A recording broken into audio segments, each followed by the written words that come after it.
How you going? My name's Katie Smallman and this is my entry for the NYX Face Awards.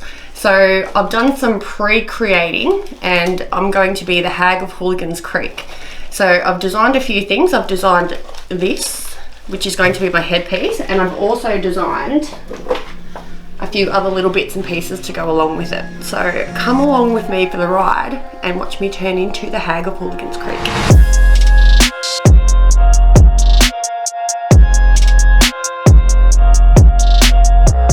At the moment, I'm just using some NYX liquid suede in black to try and hollow out her eyes and add a little bit of depth just around the eye socket, so it kind of looks like she's been crying and weeping.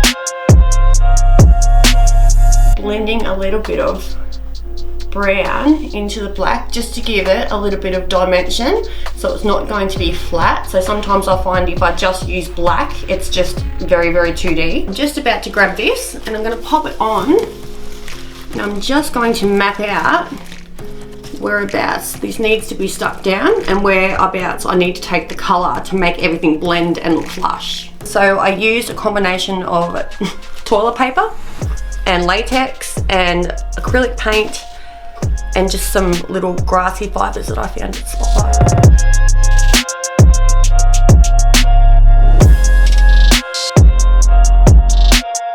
I'm just going to be adding a few little details just to help blend in those harsh lines.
Okay guys, so here we are at the tutorial part of turning yourself into a hag.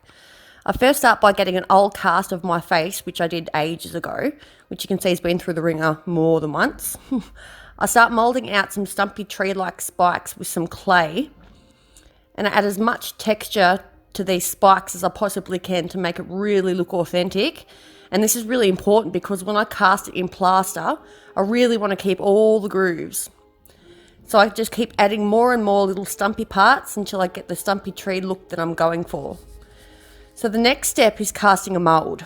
I try and block out all of the negative space around the mould so the plaster stays where I want it to go. So I'll make a wall, you could say, deep enough for the plaster to get in every little place I need it to go. So after the mould has cured, I apply away my face cast from the mould and I'm left with a negative impression with clay stuck in my cracks. Not ideal. I spend the next half an hour removing the excess clay with a bobby pin. So my negative is ready for the next step, which is latex and toilet paper.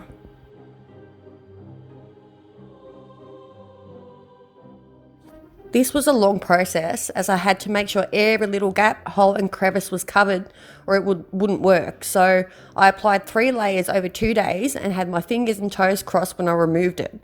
It all turned out great in the end though, thank goodness. So the next big step was the major part of the prosthetic, which are those big branches. I'll grab out my old friend Frankie, the foam head, and mould a cap around the head with foil and then start shaping branch-like shapes out of all the foil and then wrap it in masking tape and then latex away. So after all of that's dry, I'll combine both pieces together with one more layer of latex. And 24 hours later, I paint them with acrylic paint NYX eyeshadows, and a whole heap of other bits and pieces, and I watched the textures come to life. It looks incredibly real at this stage, and I was so happy.